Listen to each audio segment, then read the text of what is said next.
Mi propio hijo me dejó bajo la lluvia para que el traje de su suegro no se mojara. La lluvia comenzó cuando yo ya estaba sentado en el asiento delantero del carro que Luis usaba todos los días. La puerta cerrada, el cinturón abrochado. En el asiento trasero estaban las bolsas del supermercado, el perro de mi nuera y ella sosteniendo el celular como si nada estuviera ocurriendo. Fue entonces cuando mi hijo respiró hondo y dijo: «Papá, ¿podría bajar usted? El traje de mi suegro no puede mojarse». Miré hacia atrás. Había espacio para el perro, había espacio para las compras, pero no había espacio para mí. Abrí la puerta. La lluvia cayó fuerte en mi rostro mientras salía del carro que yo había pagado y puesto a mi nombre. Y antes de cerrar la puerta, todavía escuché a mi nuera decir: «Amor, apúrate, mi papá va a agarrar una gripe». El carro avanzó unos metros y vi cómo mi lugar dejaba de ser mío y yo me quedé ahí, debajo de la lluvia, viendo cómo todo lo que creía tener se acomodaba sin mí. En ese momento entendí, no fue el agua lo que me mojó esa tarde, fue la traición. Antes de continuar, suscríbanse al canal y díganme en los comentarios desde dónde nos están escuchando. Mi nombre es Roberto Salinas y hay humillaciones que no hacen ruido cuando caen, pero te pesan toda la vida.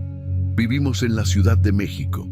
Ese sábado habíamos ido al supermercado, Luis, Fernanda, el perro y yo. Luis manejando, Fernanda en el asiento de atrás con Canelo. Así le llaman al perro, un Golden Retriever que come mejor que mucha gente.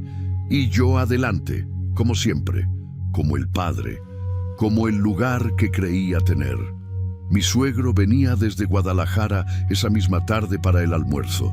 Era una de esas reuniones que Fernanda organiza con servilletas dobladas en triángulo y música de fondo que nadie escucha. Ella llevaba 3 días limpiando una casa que ya estaba limpia. Yo no había dicho nada raro, no había hecho nada incómodo. Estaba sentado, callado, con el cinturón puesto, mirando cómo la lluvia empezaba a golpear el parabrisas con esa insistencia que tiene el agua cuando decide quedarse. Entonces Luis apagó el motor y me lo dijo. No lo gritó, no se enojó. Lo dijo con esa voz suave que usan los hombres cuando quieren que algo injusto suene razonable. «Papá, es que mi suegro viene con traje y solo hay un paraguas. No alcanza para todos desde aquí hasta la entrada». No terminó la frase. No hacía falta. Los dos sabíamos lo que significaba. Miré hacia atrás. Canelo me miraba con esos ojos color miel, la lengua afuera, completamente ajeno a lo que acababa de ocurrir. Las bolsas del mandado ocupaban casi todo el espacio. Y Fernanda seguía con la vista en el celular, como si la conversación no fuera con ella, como si yo no estuviera ahí. 71 años, 71 cargados de madrugadas, de mezcla de cemento, de facturas pagadas y de silencios tragados. Y me estaban pidiendo que bajara del carro para que un traje no se mojara. Abrí la puerta. No dije nada. Nunca he sido hombre de escenas. Mi padre me enseñó que la dignidad no se defiende a gritos, se cuida en silencio. Así que bajé, cerré la puerta con cuidado, no de un golpe, con cuidado, y caminé hacia la entrada del edificio bajo esa lluvia que no tenía ninguna prisa. Mi suegro estaba esperando bajo el techo de la entrada. Luis avanzó el carro hasta la puerta, y él subió sin mojarse, directo a mi asiento. Caminé despacio. El agua me entró por el cuello de la camisa, bajó por la espalda, empapó los zapatos que me había comprado en noviembre. Buenos zapatos, de esos que duran. Yo siempre compro cosas que duran. Cuando llegué al lobby del edificio, el portero, un muchacho de unos 25 años, me miró con una expresión que no supe si era lástima o incomodidad. Me ofreció una toalla pequeña, de las que usan para limpiar el mostrador. La acepté. Luis terminó de estacionar y entraron juntos momentos después. Mi suegro llegó al lobby con el traje perfectamente seco, el pelo perfectamente peinado, y esa sonrisa de hombre que nunca ha tenido que mojarse porque siempre hay alguien que se moja por él. Me vio empapado junto al mostrador. «Don Roberto, ¿le tocó la lluvia?», dijo él con esa ligereza que tienen los hombres que nunca miden el peso de sus palabras. «Así es», respondí. Nada más. Fernanda lo abrazó. Luis le dio la mano con esa reverencia que nunca me dio a mí. Las bolsas del mandado las subió el portero. A Canelo lo cargó Fernanda. Y a mí me dejaron subir solo, como siempre, callado, con los zapatos chillando en el mármol del vestíbulo. El almuerzo fue normal. Enchiladas verdes, agua de Jamaica, conversación sobre política y sobre un terreno que quería desarrollar en Querétaro, según él, para invertir en grande. Yo comí. Respondí cuando me preguntaron. Sonreí cuando hizo falta. Pero algo se había roto. No fue un pleito. No hubo insultos. Fue algo más silencioso y más profundo. El momento en que un hombre se da cuenta de que ya no ocupa el lugar que creía tener. Que lo han ido moviendo, poco a poco, tan despacio que uno casi no lo nota. Hasta que llueve. Esa noche, en mi departamento, a pocas cuadras de la casa de Luis, porque quise estar cerca, me quité la ropa mojada frente al espejo del baño. Vi mis manos, las mismas manos que levantaron paredes, que firmaron documentos, que pusieron dinero sobre una mesa cuando mi hijo necesitó ese carro. El carro que ellos usaban todos los días y en el que mi suegro se había sentado sin mojarse. Esa noche, mientras me quitaba la ropa mojada, entendí que no era la primera vez que me estaban quitando algo. Solo era la más visible. Hay hombres que miden el valor de otros por los títulos que cuelgan en la pared. Y hay hombres que construyeron esas paredes.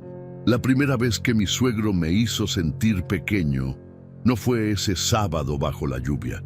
Fue 8 meses antes, en una cena de cumpleaños que Fernanda organizó para Luis en su departamento.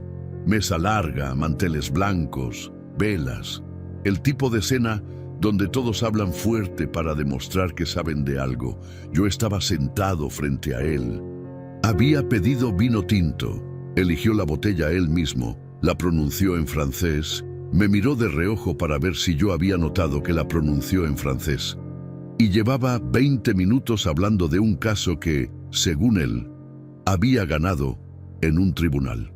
Fernanda lo escuchaba con esa admiración que tienen las hijas cuando quieren que su padre caiga bien. Entonces alguien mencionó que Luis quería hacer un posgrado. Mi suegro asintió, satisfecho.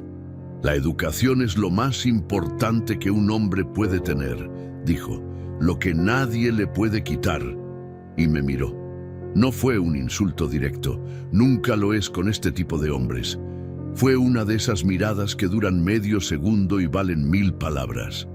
Después añadió, con esa sonrisa de consultorio, «Don Roberto, ¿usted hasta qué año estudió?».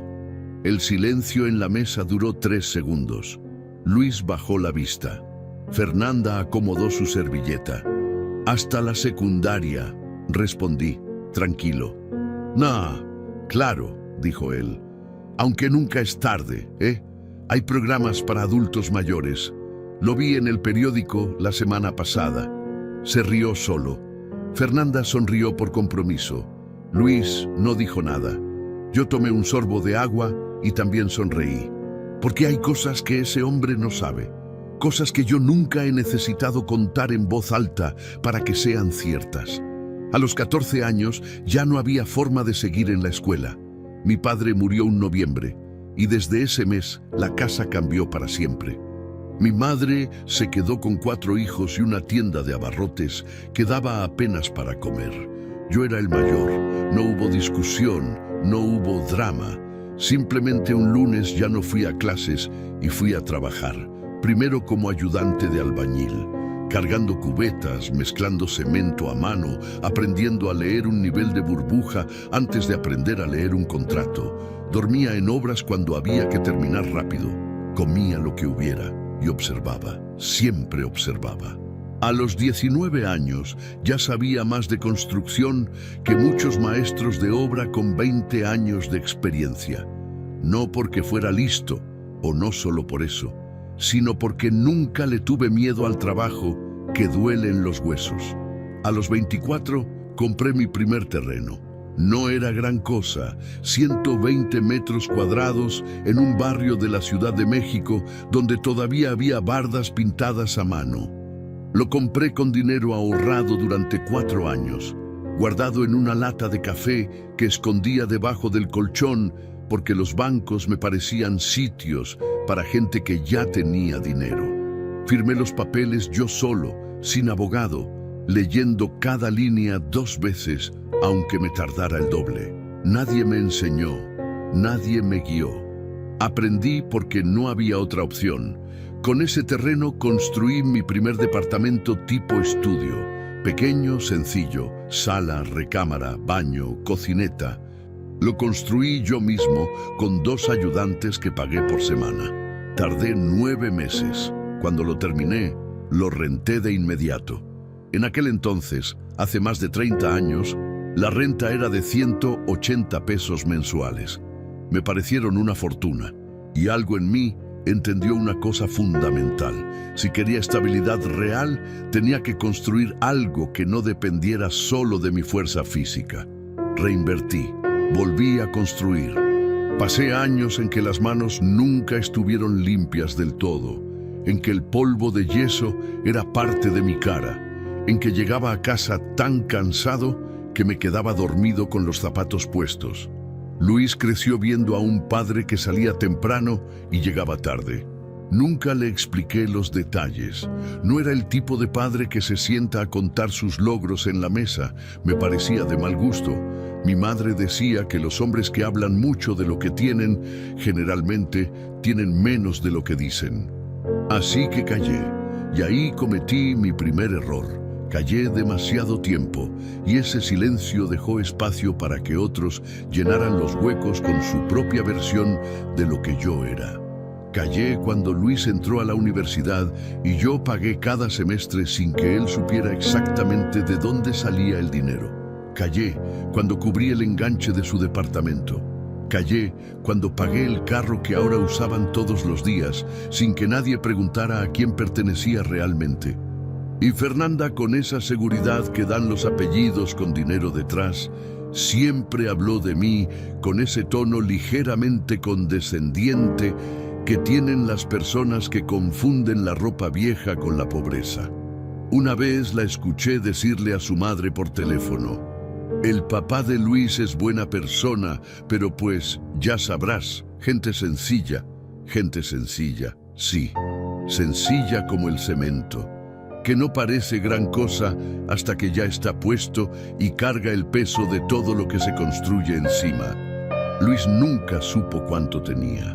Nunca preguntó con curiosidad real, solo con esa vaga tranquilidad que tienen los hijos, que dan por hecho que el padre siempre estará ahí, siempre tendrá algo, siempre resolverá.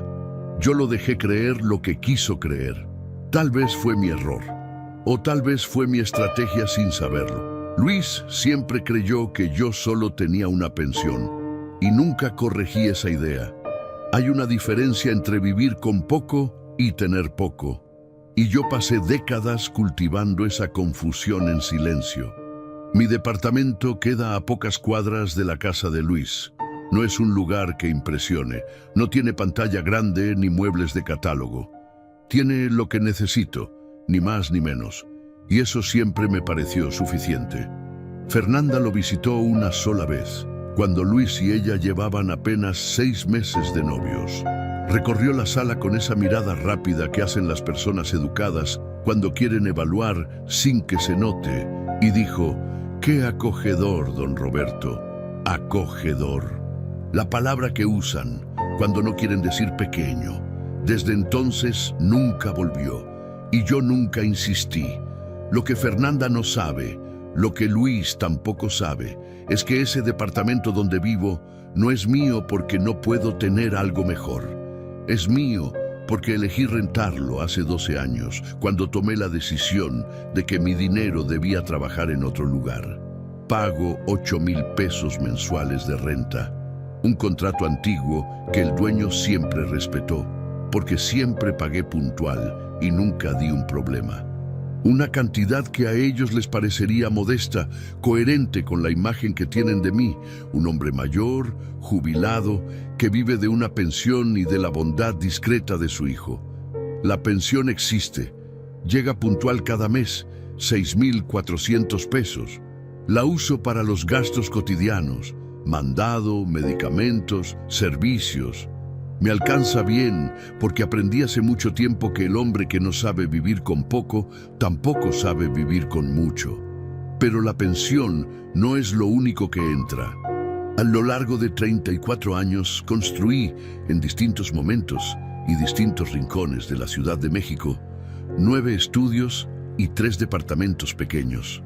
Algunos los fui vendiendo cuando el mercado valió la pena. Otros los conservé. Hoy tengo 6 propiedades rentadas, todas documentadas, todas al corriente con el Servicio de Administración Tributaria, todas con contratos por escrito, algunos firmados ante notario, con documentación completa y pagos rastreables. La renta mensual que recibo de esas 6 propiedades suma, dependiendo del mes, entre 42,000 y 46,000 pesos. 42,000 pesos mensuales. Más de 7 veces lo que Luis cree que tengo. Después de impuestos, seguía siendo suficiente. Más que suficiente. Nunca gasté ese dinero en lujos. Lo reinvertí, lo guardé, lo moví con cuidado. Tengo una cuenta de inversión sencilla y segura, de esas que no prometen magia pero no te fallan, que abrí hace 11 años con un asesor que me recomendó el contador que lleva mis declaraciones. Un hombre callado, eficiente, de esos que no necesitan impresionar porque sus números hablan solos. El saldo actual de esa cuenta supera el 1,300,000 pesos. No lo digo con orgullo de aparador. Lo digo porque es la verdad de una vida de trabajo que nadie vio porque nadie quiso ver. Luis me llamaba cada primer viernes del mes, puntual como reloj. Y en esa llamada, casi siempre antes de despedirse, mencionaba algo, que el mantenimiento del departamento había subido, que Fernanda quería remodelar la cocina, que el seguro del carro estaba caro este año. Nunca me pedía directamente, era más sutil que eso. Era el tipo de conversación diseñada para que el padre ofreciera solo, para que la ayuda pareciera voluntaria y no solicitada. Y yo ofrecía, siempre ofrecí. Durante 4 años hice transferencias voluntarias para ayudar a Luis con el alquiler. Nunca firmamos contrato, nunca fue obligación legal, siempre fue apoyo de padre a hijo adulto. 17,000 pesos mensuales, sin esperar que me lo devolvieran. Lo hacía porque es mi hijo y porque podía hacerlo, y porque en ese entonces todavía creía que el dinero que uno da con amor regresa de alguna forma, aunque no sea en pesos.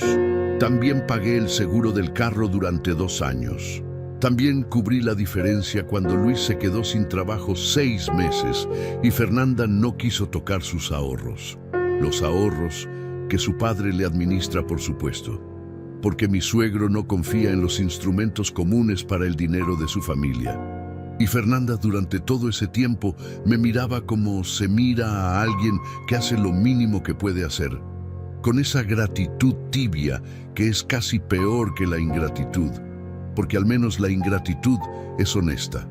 Una tarde, 3 meses antes de la lluvia, escuché sin querer una conversación entre ella y su madre en la cocina. Yo estaba en el pasillo, acababa de llegar, nadie me había oído entrar. ¿Y el papá de Luis no puede ayudar con lo de la remodelación?, preguntó la madre de Fernanda. Pues algo da, respondió ella, pero mal que bien apenas se sostiene. No quiero pedirle más porque luego se siente comprometido el pobre. El pobre. Me quedé quieto en el pasillo. Escuché el resto de la conversación. Después entré a la cocina y saludé como si nada, y comimos juntos, y yo serví el agua, y nadie supo lo que había escuchado. Esa noche manejando de regreso a mi departamento, en el carro que está a mi nombre, el mismo del que bajé bajo la lluvia semanas después. Pensé en algo que me había dicho mi madre cuando yo tenía 16 años y ya cargaba el peso de la familia. Roberto, nunca le expliques a nadie lo que vales. Deja que lo descubran cuando ya no te tengan. No supe en ese momento que esas palabras serían algún día una estrategia, pero la lluvia me las recordó. Y esa semana, con la ropa todavía oliendo a lluvia en la lavadora, tomé una decisión que no le anuncié a nadie, que no grité, que no amenacé. Esa semana decidí dejar de hacer algo que ellos daban por hecho. A veces la respuesta más poderosa no es lo que dices, sino lo que dejas de hacer. El 1 de mes llegó un martes. Yo lo supe desde que desperté. La luz entraba diferente ese día por la ventana del patio, o quizás era yo el que veía diferente. Me preparé un café de olla, el mismo que hago desde hace 40 años, con canela y piloncillo, y me senté frente a la bugambilia que estaba empezando su segunda floración del año. La miré un rato largo, las flores color fucsia, tan intensas, tan puntuales. Esa planta no le pide permiso a nadie para florecer. Abrí mi aplicación del banco. El dinero de las rentas ya había entrado, como siempre, entre el 28 y el 30 del mes anterior. 43,200 pesos ese mes. Lo vi en pantalla, tranquilo, ordenado, trabajando en silencio como siempre lo había hecho. Luego entré a la cuenta desde donde normalmente hacía la transferencia a Luis. La pantalla esperó, yo también esperé, y cerré la aplicación. No hice la transferencia, sin drama, sin nota, sin llamada previa. Simplemente no la hice, igual que ellos simplemente me dejaron bajo la lluvia sin una nota, sin una llamada, sin pensarlo 2 veces. Los días siguientes fueron tranquilos. Yo seguí con mi rutina. Caminata por las mañanas en el parque del barrio, desayuno en la fonda del barrio donde me conocen de años, lectura por las tardes, llamada los miércoles con mi hermana Consuelo que vive en Morelia. Una vida pequeña por fuera, ordenada por dentro. Luis llamó el jueves. Dejé que sonara 2 veces antes de contestar. «Papá, ¿cómo está?», empezó con ese tono normal de hijo que llama por costumbre.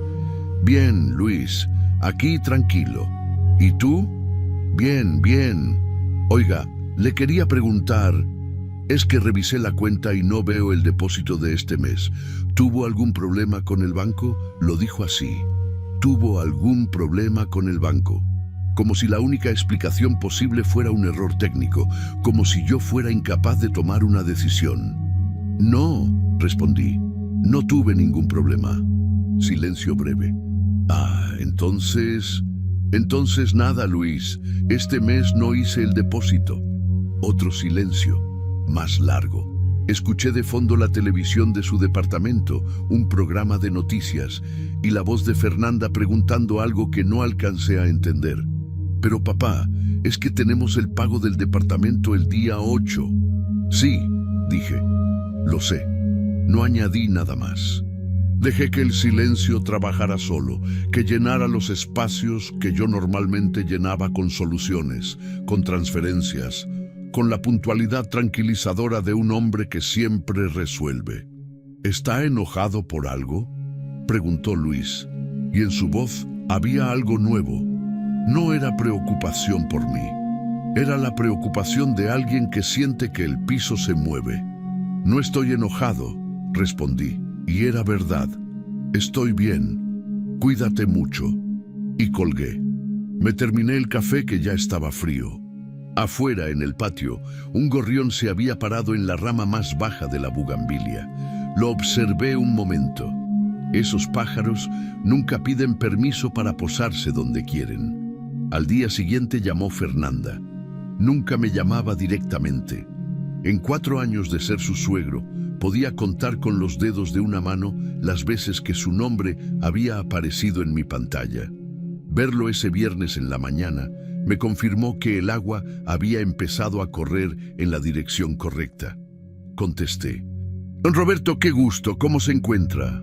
El tono era dulce, demasiado dulce, del tipo que se usa cuando se necesita algo y hay que recordar primero que uno existe. Muy bien, Fernanda.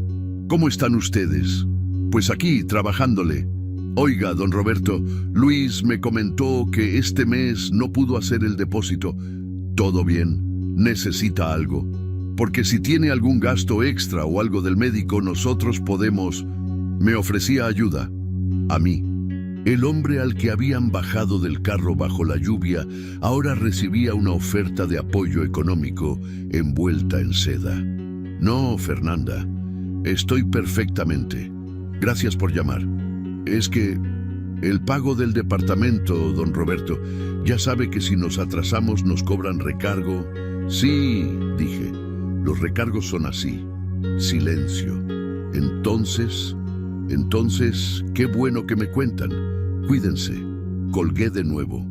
Me puse los zapatos, los mismos que se mojaron ese sábado y que sequé con papel periódico esa noche, como me enseñó mi madre, y salí a caminar.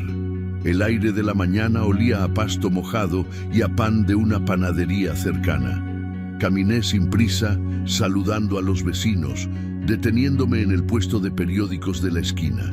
Esa tarde recibí un mensaje de texto. No era de Luis ni de Fernanda. Era de mi suegro. Don Roberto, buenos días. Soy el papá de Fernanda. Me gustaría que pudiéramos platicar cuando tenga oportunidad. Es sobre un tema familiar que creo importante resolver con buena comunicación. Quedo a sus órdenes. Lo leí 2 veces. Buena comunicación. El hombre que me vio empapado en el lobby y sonrió. Ahora quería buena comunicación. Guardé el teléfono en la bolsa del pantalón sin responder. Seguí caminando, porque el alquiler era una pieza en el tablero, una sola pieza, y yo apenas estaba empezando a mover las que de verdad importaban. Pero el alquiler era solo el principio. Hay documentos que duermen en un cajón durante años, hasta que llega el día en que despiertan y cambian todo. La tarjeta de circulación del carro estaba en mi mesita de noche. Siempre había estado ahí, en el mismo cajón donde guardo el rosario de mi madre, una foto de Luis cuando tenía 7 años montando en bicicleta por primera vez, y los documentos que un hombre organizado nunca pierde de vista. Un Nissan Sentra gris, modelo 2019, con 4 años de uso y en perfectas condiciones, porque Luis siempre fue cuidadoso con las cosas que no le costaron nada. Lo compré cuando Luis acababa de conseguir su primer trabajo formal. Él no tenía historial crediticio suficiente, así que yo cubrí el enganche completo y el crédito quedó a mi nombre. Luis lo usaba todos los días, lo trataba bien, le hacía el mantenimiento. Pero legalmente nunca fue suyo. Él lo sabía. Simplemente nunca imaginó que ese detalle importaría algún día. Él asumió que era suyo. Yo nunca dije que no lo era, pero tampoco dije que sí. El lunes siguiente al silencio del alquiler, llamé a mi contador por la mañana. Le pedí que revisara junto conmigo la documentación del vehículo antes de dar cualquier paso. Nos reunimos en su oficina esa misma tarde, los dos sentados frente a la carpeta donde guarda mis archivos. Factura original a mi nombre, tarjeta de circulación, comprobante de pago total del financiamiento. Todo estaba en orden, como siempre había estado, porque el carro era mío, legalmente, completamente, sin ninguna ambigüedad. Mi contador lo confirmó sin rodeos. No necesitaba hacer ningún trámite especial, solo ejercer lo que ya era mío. Esa misma tarde, mi contador me conectó con un abogado de su confianza, un hombre discreto con oficina en una zona tranquila de la Ciudad de México, que redactó la carta en menos de 1 hora. La firmé yo, la envió él. La carta era formal, respetuosa, sin insultos ni amenazas. Decía, en términos sencillos y claros, que el propietario del vehículo, con los datos del vehículo debidamente especificados, requería la devolución del mismo antes del viernes de esa semana y que de no ser así, se iniciarían los procedimientos legales correspondientes. Luis me llamó esa misma noche. Papá, ¿qué es esto? Su voz tenía una tensión nueva, algo entre la confusión y el enojo. ¿Me llegó una carta de un abogado? Sí, dije. La mandé yo, pero el carro lo usamos nosotros, papá. Fernanda va al trabajo con él todos los días. Yo lo necesito para los clientes. Usted no puede hacer esto así de repente. Luis, el carro está a mi nombre. Lo pagué yo íntegramente desde el principio. No hay ningún documento que establezca lo contrario. Eso no importa. Llevamos años usándolo. No puede quitárnoslo así. Luis, lo interrumpí con calma. Pásame a tu suegro, por favor. Una pausa breve. Rumor de voces. Y luego esa voz de hombre acostumbrado a tener la razón. Don Roberto, buenas noches. Mire, entiendo que hay cierta tensión en la familia últimamente, pero le sugiero que antes de tomar decisiones apresuradas, platiquemos. Estas cosas tienen implicaciones legales que... ¿Usted ha revisado la factura del vehículo? Interrumpí. Pues no en este momento, pero el vehículo figura a nombre de Roberto Salinas Guerrero. Ese soy yo. Comprado con recursos propios, crédito pagado en su totalidad, sin deuda pendiente, sin ningún acuerdo de comodato firmado y sin aportación económica de terceros en la adquisición. ¿Tiene usted algún documento que establezca lo contrario? Silencio. Un silencio diferente a los anteriores. Este tenía textura. Tenía el peso específico de un hombre que acaba de entender que la persona que tenía enfrente no era quien él creía. Don Roberto, mire, lo que pasa es que en términos de uso prolongado podría argumentarse... Con todo respeto, lo interrumpí sin alzar la voz. Llevo más de 4 décadas firmando documentos, comprando propiedades y conociendo mis derechos. No necesito que me explique lo que es mío, no respondió de inmediato. El viernes, añadí, antes de las 6 de la tarde, que Luis deje el carro en el estacionamiento de su edificio con las llaves en el sobre que le hará llegar el abogado. Que tenga buenas noches. Colgué. Luis discutió los días siguientes. Llamó 2 veces más. Intentó convencerme con argumentos de uso, de necesidad, de lo que Fernanda diría. Escuché cada vez con la misma calma. Respondí con los mismos hechos, sin subir la voz, sin ceder un centímetro. Al final, cuando entendió que no había base legal para retener lo que nunca fue suyo, lo devolvió, 1 hora antes del plazo. El viernes, a las 5 de la tarde, mi contador me mandó un mensaje.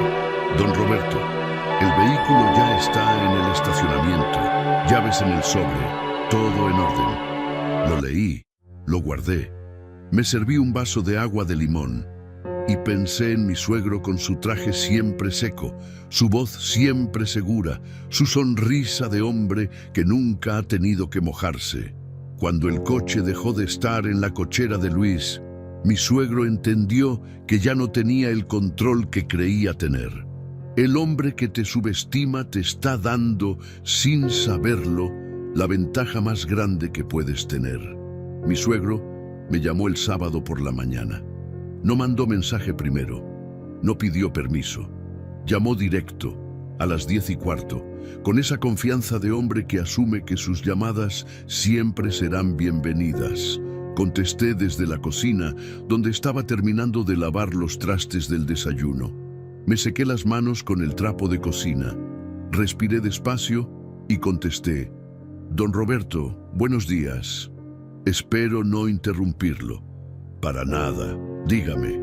Mire, quería platicar con usted de manera directa, de hombre a hombre, sin intermediarios. Creo que hay cosas que podemos resolver con buena voluntad antes de que esto se complique innecesariamente.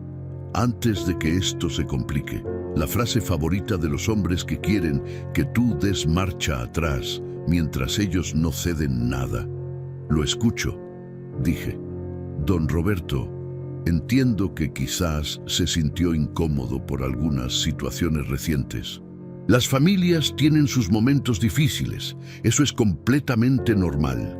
pero retirar el apoyo de golpe, recuperar un vehículo, eso genera inestabilidad. Y la inestabilidad en una familia joven tiene consecuencias. Consecuencias que, desde el punto de vista legal, podrían considerarse que... Interrumpí con voz tranquila. Bueno, hay figuras jurídicas relacionadas con la dependencia económica, con acuerdos tácitos de manutención, con el uso prolongado de bienes. Figuras jurídicas, repetí, como si estuviera tomando nota. ¡Qué interesante! Se detuvo un momento. Esperaba intimidación. Esperaba que yo preguntara asustado qué significaba todo eso, que me disculpara, que ofreciera soluciones. Era el libreto que había funcionado toda su vida con personas que no conocen sus derechos. Permítame contarle algo, dije, y me recargué en el marco de la puerta de la cocina mirando la bugambilia del patio.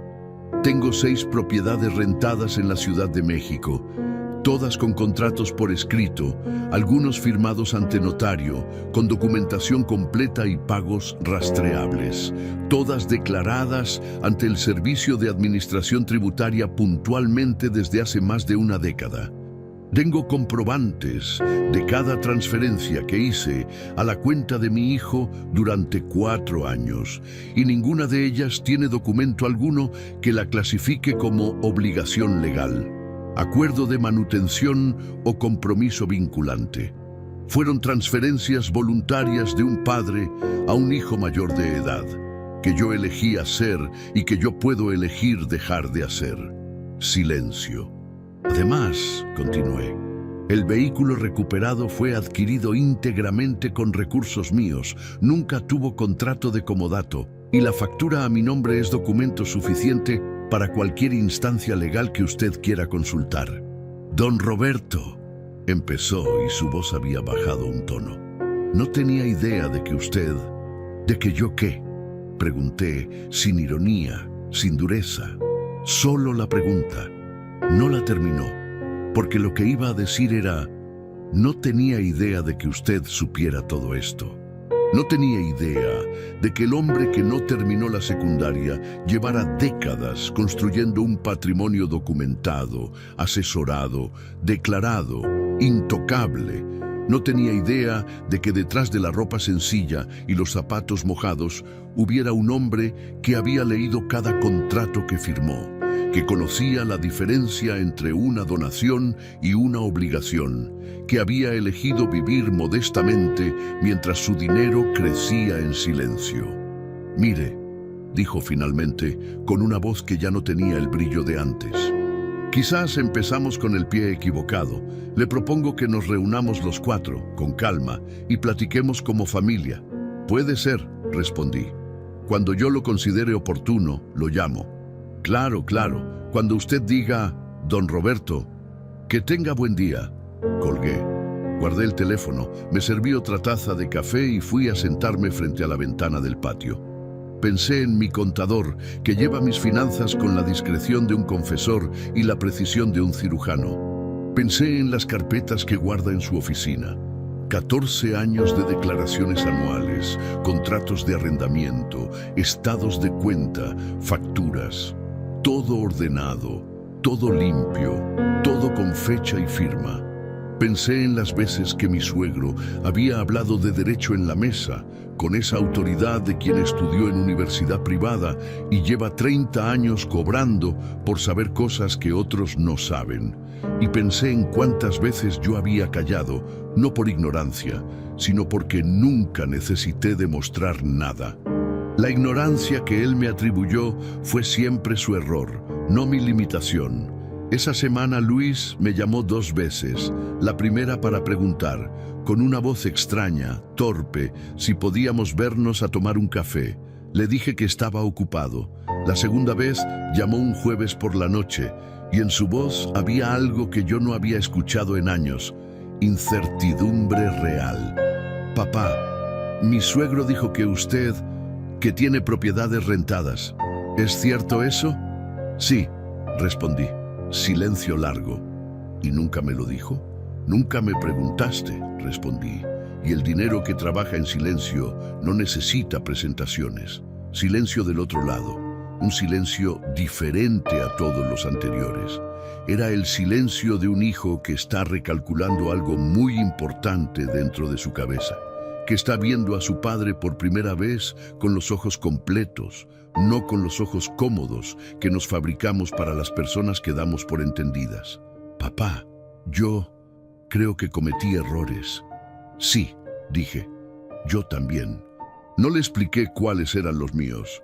Todavía no era el momento, porque había una cosa más que necesitaba hacer antes de sentarme a hablar. Una cosa que Luis y Fernanda no esperaban, que mi suegro no había contemplado y que yo llevaba pensando desde aquella noche en que me quité la ropa mojada frente al espejo. Fue entonces cuando decidí hacer algo que ni Luis ni Fernanda esperaban.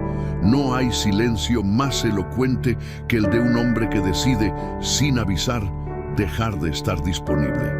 El notario público tiene su oficina en un edificio antiguo de la Ciudad de México, con escaleras de mármol gastado y olor a papel antiguo. Lo conozco desde hace 20 años. Hemos firmado juntos contratos de arrendamiento, compraventas, poderes notariales. Es un hombre que habla poco, escribe con precisión y nunca hace preguntas que no sean estrictamente necesarias. Llegué un martes a las 11 de la mañana con mi contador y una carpeta que habíamos preparado durante 2 semanas con la meticulosidad de quien sabe que los detalles son la diferencia entre lo que se sostiene y lo que se cae. Lo que firmé esa mañana no fue una venganza, fue un orden. Reestructuré los contratos de 3 de mis propiedades, actualizando las cláusulas de arrendamiento y asegurando que los depósitos se dirigieran a una cuenta bancaria que abrí esa misma semana en una institución diferente a la que Luis conocía. No porque escondiera nada, todo seguía declarado ante el Servicio de Administración Tributaria, todo seguía documentado, sino porque un hombre que está reorganizando su vida tiene derecho a hacerlo con privacidad. También actualicé mi testamento ante notario público, sin desheredar a nadie, solo reorganizando la administración del patrimonio. El dinero seguiría siendo de Luis, pero ahora quedaba distribuido en un fideicomiso administrado por una institución fiduciaria, con reglas claras, y con mi contador como la persona autorizada para dar seguimiento contable y presentar reportes. Todo documentado, todo con condiciones claras, liberándose en etapas a lo largo de 10 años. Una protección, no un castigo, el tipo de decisión que toma un hombre cuando deja de suponer que el amor es suficiente garantía y entiende que los papeles también importan. El notario firmó sin levantar la vista. Mi contador revisó cada hoja en silencio. Yo firmé con la misma caligrafía de siempre, firme y sin prisa, la misma letra con la que firmé mi primer contrato de arrendamiento hace más de 3 décadas, encima de una mesa coja en una oficina prestada. Cuando salimos a la calle, el aire olía a lluvia próxima, de esas que se anuncian con ese peso particular que tiene el cielo antes de soltarse. Mi contador me miró de reojo. ¿Cómo se siente, don Roberto? Liviano, respondí. Y era la verdad.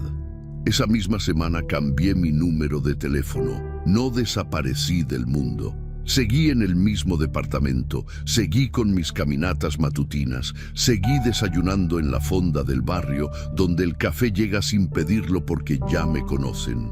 Pero dejé de ser localizable para quien esperaba localizarme sin esfuerzo. Mi hermana Consuelo tenía el número nuevo, mi contador lo tenía, el notario también, Luis no lo tenía.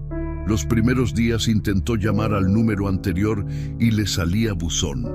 Le mandó mensajes que aparecían entregados, pero no leídos porque ese chip ya no existía. Después le escribió a Consuelo, que le dijo con la amabilidad seca que tienen las hermanas mayores: tu papá está bien, no te preocupes por eso, nada más. Fernanda intentó contactarme por una red social que yo tenía registrada pero que no usaba desde hacía meses. Le aparecía el perfil, pero los mensajes no llegaban a ningún lado. Mi suegro, según me contó Consuelo después, dijo en una cena familiar que mi comportamiento era el típico de una persona mayor que empieza a tener problemas de carácter, que probablemente necesitaba orientación, que estas reacciones a veces eran señal de algo más profundo. Me lo contó Consuelo por teléfono una noche y los dos nos reímos. Una risa larga de esas que salen del pecho y limpian algo por dentro. Tú siempre fuiste el más cuerdo de la familia, dijo ella. No lo sabía él, respondí. No lo sabe todavía, dijo Consuelo. Pasaron 17 días desde que cambié el número. En ese tiempo, corté también la única transferencia que quedaba activa, el pago del seguro médico privado que cubría a Luis como beneficiario de mi póliza. No era una cantidad enorme, 2.800 pesos mensuales, pero era otra de esas cosas que existían sin que nadie las nombrara, que fluían sin agradecimiento ni registro, que simplemente estaban como estaban los muebles de una casa que nadie recuerda haber comprado. Cancelé con una llamada de 5 minutos. No lo anuncié. Lo descubrirían solos, como se descubren todas las cosas que uno da por hecho, cuando ya no están. Reorganicé también mi semana. Retomé algo que había abandonado hace años sin darme cuenta: el tiempo para mí. Empecé a ir los jueves por la tarde a un taller de carpintería en un barrio que conozco desde hace décadas, desde cuando compré mis primeros terrenos por ahí. Un hombre de mi edad enseñaba a trabajar la madera con paciencia, de quien sabe que las cosas buenas no se apresuran. Me gustó el olor de la viruta fresca, el peso de la herramienta en la mano, la concentración silenciosa de hacer algo con las manos que resulta en algo real y tangible. Me gustó sentirme útil para mí mismo. Los viernes iba al mercado de flores de Jamaica a comprar para el departamento, cosa que no había hecho nunca porque siempre me pareció un lujo innecesario. Pero un hombre que reorganiza su vida puede también reorganizar qué considera necesario. Compré un ramo de crisantemos amarillos y los puse en un jarrón de vidrio sobre la mesa del comedor. Los miré esa noche mientras cenaba solo, con la radio encendida en una estación de boleros que mi madre escuchaba cuando yo era niño, y pensé que hacía mucho tiempo que mi casa no se sentía tan completamente mía. Fue el día 19 cuando Luis llegó a mi edificio. Lo supe por el portero, que me habló al número nuevo que le había dado precisamente para casos así. Don Roberto, está aquí su hijo. Lleva un rato en la entrada. No sé si quiere que le avise que suba. Dígale que no estoy, respondí. ¿Le digo que regrese después? Dígale que cuando yo quiera hablar, yo llamo. El portero cumplió. Luis esperó 20 minutos en la entrada del edificio, según me contó después, con esa actitud de hombre que no sabe bien qué hacer cuando el mundo no responde como siempre respondió. Después se fue. No sentí placer en eso, que quede claro. Lo que sentí fue algo más parecido a la claridad de un hombre que entiende que no se puede tener una conversación honesta antes de que la otra persona entienda que la conversación es necesaria. Y Luis todavía no había llegado a ese punto. Todavía estaba en la etapa en que uno busca recuperar lo cómodo, no en la etapa en que uno está dispuesto a ver lo verdadero. Esa noche, mientras tallaba una pequeña pieza de madera que el maestro del taller me había mandado de tarea, con la radio de fondo y el olor a cedro en las manos, recibí un mensaje de mi contador. Luis había llamado a su oficina, no para amenazar, no para reclamar, para preguntar, con una voz que mi contador describió como la de alguien que ya no está seguro de nada, si su padre estaba bien de salud.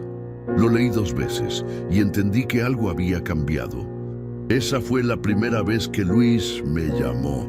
No como hijo que da por hecho al padre, sino como alguien que había entendido demasiado tarde lo que significaba perder su estabilidad. Al final de toda traición hay una pregunta que nadie se atreve a hacer en voz alta, y un hombre que decide si vale la pena responderla. La llamé yo. No Luis, no Fernanda, no mi suegro con su voz de consultorio y sus figuras jurídicas. Fui yo quien marcó el número de mi hijo un domingo por la mañana, 22 días después de haber cambiado el mío, mientras el café de olla humeaba sobre la estufa y la bugambilia afuera estaba en plena floración, tan fucsia y tan puntual como siempre. Sonó 2 veces. Luis contestó al segundo timbrazo, como si hubiera tenido el teléfono en la mano, esperando una llamada que no sabía si llegaría. Papá, solo eso, mi nombre en su boca, pero dicho de una manera que no había escuchado en años.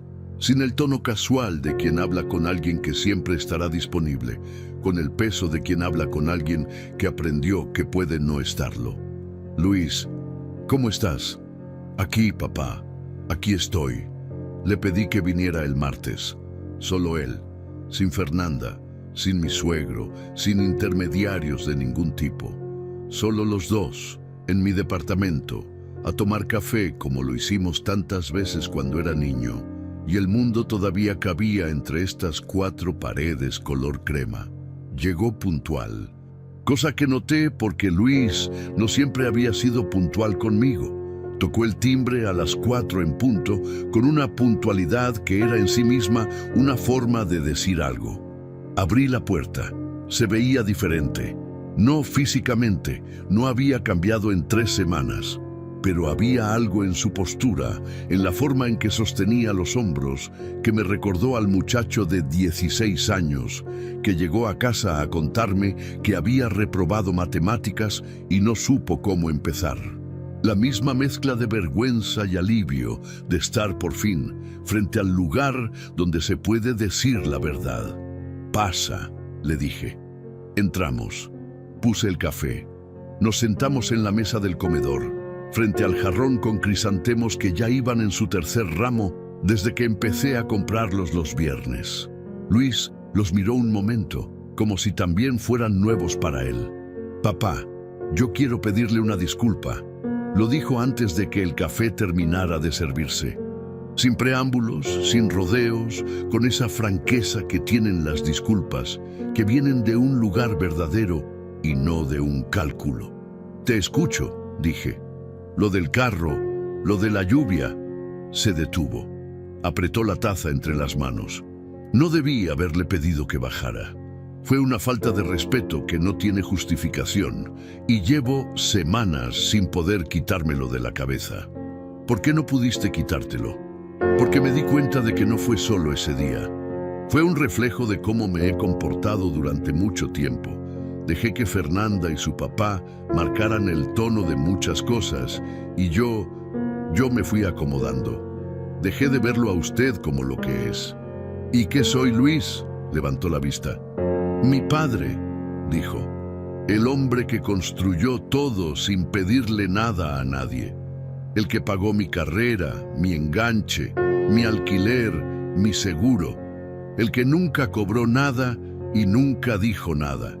Y yo lo traté como si fuera un trámite. El departamento estaba en silencio.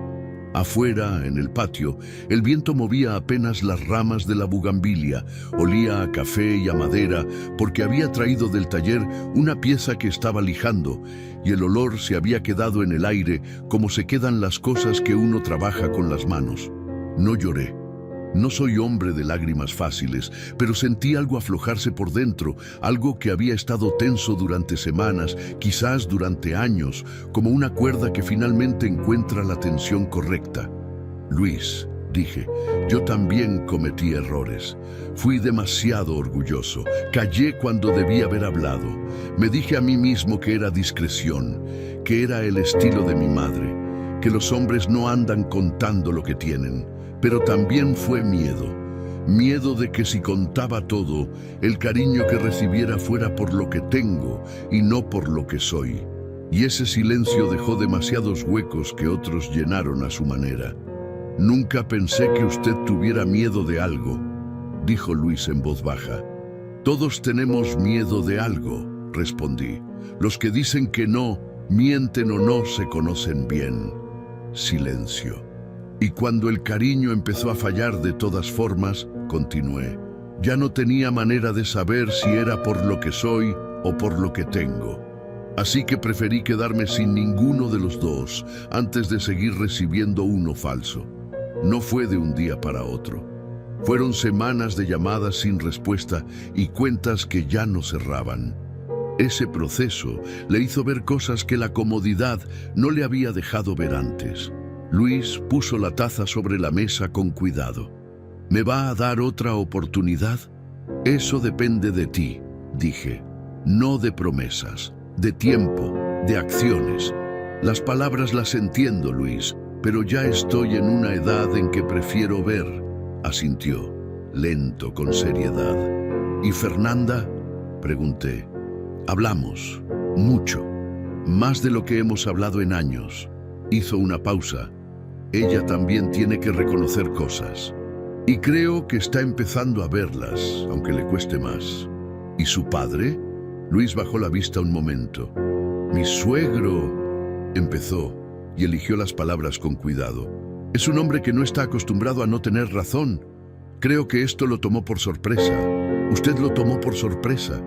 No fue mi intención sorprender a nadie, dije. Solo recuperar lo que era mío, incluyendo mi lugar. No lo dije con dureza.